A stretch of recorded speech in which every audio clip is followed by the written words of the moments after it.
이 가나안 정복이라는 이 밝은 광명 뒤에 찾아온 이 사사기에서 보여주는 영적 암흑과 같은 이 시대는 이스라엘 역사에 있어서 어쩌면 다시 꺼내고 싶지 않은, 또 생각하고 싶지 않은 이야기였을 것입니다.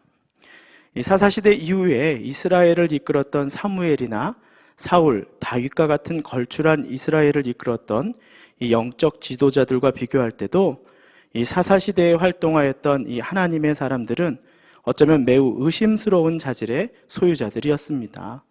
이 기드온이나 입다, 삼손 등 이 사사시대의 영웅들은 하나같이 시작이 안 좋거나 아니면 그 끝이 안 좋은 인생을 보여주고 있습니다. 그래서 어떤 분들은 자신의 딸을 서원한 입다나 또 여인에 빠져 나실인으로 온전히 살지 못했던 이 삼손과 같은 자들을 어떻게 믿음의 조상으로 받아들일 수 있는지 혼란스러워하기도 합니다. 그러나 히브리서 11장에서 믿음의 조상에 대하여 말하며 그들이 하나님에게 믿음의 자손으로 인치심을 받았다라는 것을 이 성경에서는 명확하게 이야기하고 있습니다.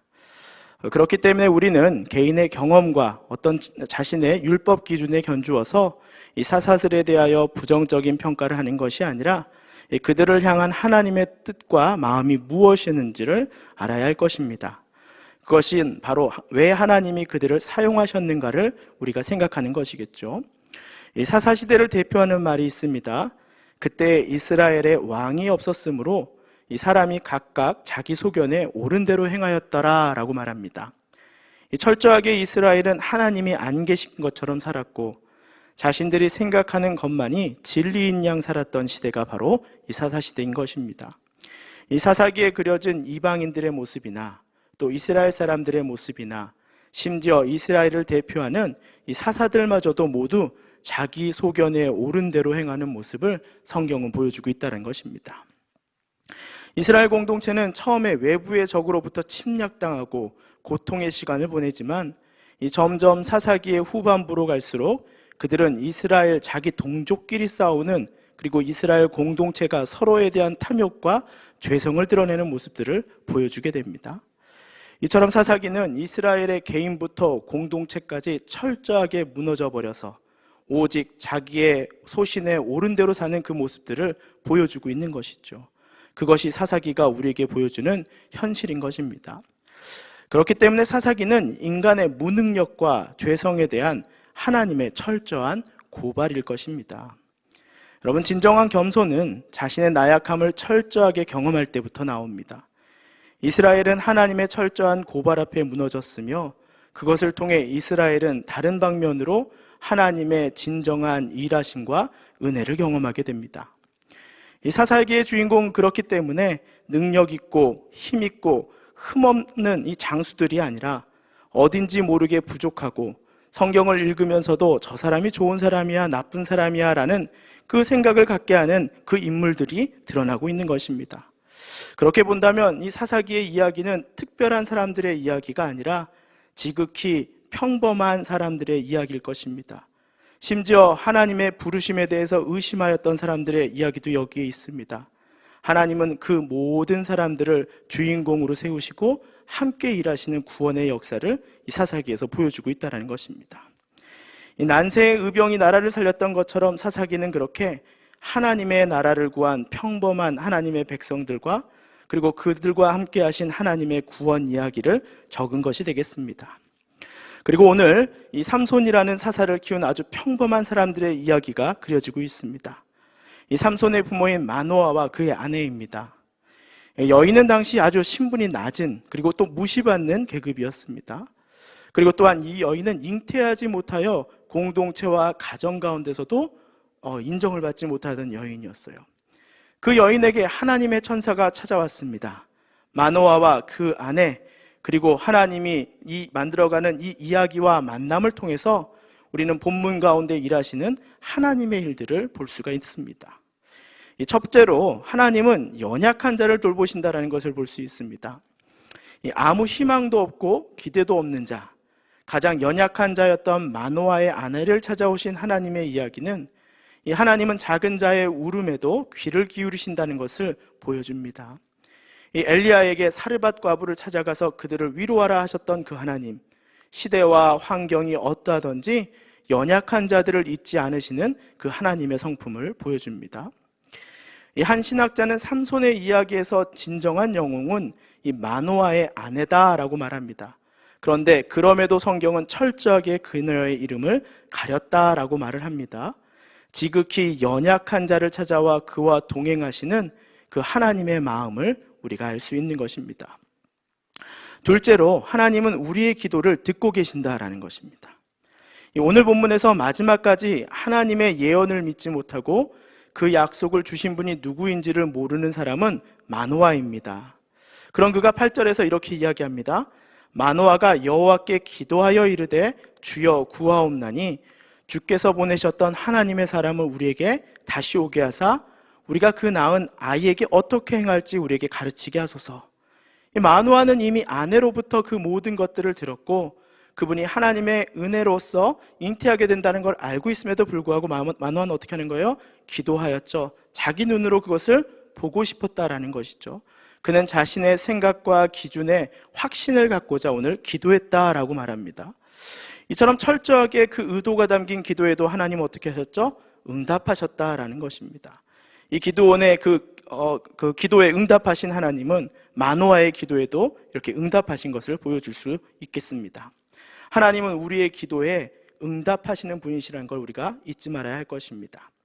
이 세 번째, 우리 수준을 넘어선 하나님의 일하심이 있다라는 것입니다. 이 담임 목사님의 주일 설교 제목과 같죠. 이 모든 희망이 없는 시대에도 하나님은 우리의 기대와 수준을 넘어서 역사하고 계신다는 것을 믿어야 한다는 것이죠. 이 9절 말씀에 보면 이렇게 말합니다. 하나님이 마노아의 목소리를 들으시니라. 여인이 밭에 앉았을 때에 하나님의 사자가 다시 그에게 임하였으나 그의 남편 마노아는 함께 있지 아니하였다라고 말합니다. 이 마노아의 기도의 응답은 마노아에게 온 것이 아니라 연약한 아내에게 왔습니다. 그리고 그가 하나님을 다시 만난 곳도 성전이 아니라 지극히 평범한 그녀의 일터였던 밭이었다라는 것입니다. 심지어 기도한 마노아는 그 현장에 있지도 못했다라는 것이죠. 자신의 기준과 생각에는 맞지 않지만 하나님은 지극히 평범한 일상 속에서 일하고 계신 것들을 보여주게 된다는 것이죠. 하나님은 이처럼 우리의 기준과 수준을 넘어서서 일하고 있다는 것을 우리는 믿고 따라가야 할 것입니다. 내일 본문에서 나오겠지만 마노아는 결국 이렇게 하나님의 응답을 듣고 직접 만났음에도 불구하고 그분이 하나님이심을 깨닫지 못하는 죄를 짓고 맙니다. 그 죄로 인해 번제 앞에 두려움에 죽을까 벌벌 떠는 그 연약한 인간의 모습을 보여주고 있지요. 이처럼 사사기는 모든 희망을 잃어버리고 버림받았던 가장 연약한 사람들의 평범한 일상과 또 그들의 연약한 기도에 먼저 찾아오신 이 하나님의 이야기를 보여주고 있는 것입니다. 그들을 사사로 세우시면서 하나님은 그들을 이 사사시대에 하나님의 일하심을 나타내는 증인으로 남겨주셨다라는 것입니다. 이제 말씀을 마치겠습니다.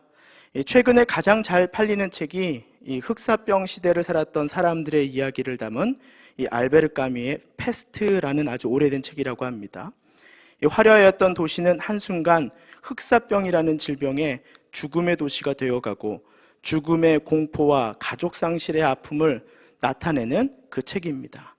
그렇게 평범한 사람들의 이야기를 그리고 있는 것이 이 패스트라는 책이죠. 어쩌면 오늘 우리가 마주하고 있는 상황과 비슷한 것 같습니다. 우리가 믿었던 모든 것들이 일순간 무너지는 지금인 것이죠. 인간성의 상실과 굳게 의지하던 물질, 과학, 그 모든 것들에 대한 상실의 한가운데 우리는 놓여져 있습니다. 실존주의자인 키에르케고르는 2차 세계대전의 잔혹함을 보면서 인간의 끝없는 절망을 보았다라고 말합니다. 그런 절망 가운데서 그에게 희망은 없을 것인가 찾던 그가 결국 발견한 것이 바로 하나님의 존재였다라고 말합니다. 내가 믿고 기대하던 모든 것, 돈과 권력, 사람, 정치, 과학 등 모든 것이 무너진 그곳에서 유일하게 실존하시는, 지금도 역사하시는 하나님의 존재를 그곳 가운데 보았다라고 이야기합니다. 이 전 세계적 위기 상황 가운데 무엇이 그렇게 여러분을 화가 나게 만들고 있고 또 무엇이 여러분을 지금 두렵게 만들고 있습니까? 단순히 내가 원하는 대로 되지 않는 이 상황 때문에 여러분 혹시 화가 나 계신 건 아닙니까? 내 기준과 생각이 아니라 내가 생각하지도 못한 사람들, 또 내가 생각하지도 못한 곳에서 지금도 일하시는 하나님을 볼 눈이 우리에게 있다면 우리는 이 두려움을 이겨낼 수 있는 것입니다. 이 사사시대처럼 흑사병이 전 유럽을 휘감아 삶의 희망을 잃어버렸던 그 시절처럼 또 지금 우리는 이 세기의 질병 앞에 놓여 있는 것이죠. 메르스나 사스도 이처럼 혹독하거나 전 세계를 흔들지는 못했습니다.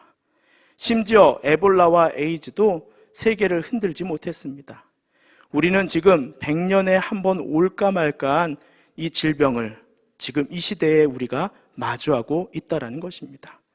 그리고 지금 이 주어진 시대 속에서 하나님의 백성으로 이 질병을 매일 이겨나가면서 살아가고 있는 것이 우리의 역사인 것입니다.